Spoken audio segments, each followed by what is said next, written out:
राजकुमारी सौम्या प्रिया ने पहली परीक्षा पार कर ली थी। उसकी आत्मा शुद्ध हो चुकी थी और आदित्य वर्मा की पत्थर मूर्ति की आंखों में हल्की सी जीवंत चमक आ चुकी थी। लेकिन जैसे ही वह महल से बाहर निकली, आकाश में काले बादल घिरने लगे। हवाओं में गरज और हवाओं के साथ आती एक सर्द डरावनी फुसफुसाहट। 7 जन्मों का शाप इतना आसान नहीं। कालप्रिया, अंधकार की रानी, एक दूरस्थ काली गुफा में एक भव्य मगर डरावना सिंहासन। उस पर बैठी थी रानी कालप्रिया, एक ऐसी आत्मा जो सौंदर्य और भय का संगम थी। उसके बालों में नाग और आंखों में पिघला अंधकार था।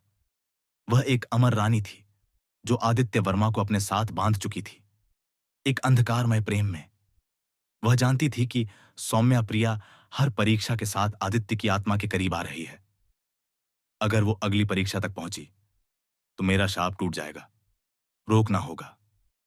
उसने अपने हाथ बढ़ाए और एक अंधकारमय परछाई उसकी उंगलियों से निकली। परछाई योद्धा, एक शापित रक्षक जिसका काम था सौम्या प्रिया को दूसरी परीक्षा से पहले खत्म करना। दूसरी परीक्षा की ओर यात्रा। राजकुमारी सौम्या प्रिया, मालिनी और वीरभान अब दूसरे संकेत की खोज में थे।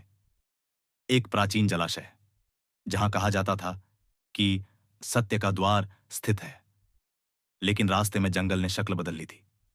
दिन में भी अंधेरा था और रास्ता जैसे खुद ही घूमता जा रहा था। यह जादू है, वीरभान बोला। तभी झाड़ियों से निकला वो परछाई योद्धा, जिसकी तलवार से अंधकार टपक रहा था। रहस्यमयी युद्ध, एक खतरनाक युद्ध छिड़ा। वीरभान घायल हुआ, मालिनी पीछे हट गई, लेकिन सौम्या प्रिया ने ध्यान केंद्रित किया और पहली परीक्षा से मिली आत्मा की शुद्ध लौ को सक्रिय किया। लौ चमकी और परछाई योद्धा की आंखों में एक क्षण को मानो चेतना लौट आई। तुम वही हो जिसने मुझे मोक्ष देने की कसम खाई थी। सौम्या प्रिया सन्न रह गई। क्या यह योद्धा भी किसी पूर्व जन्म से जुड़ा था?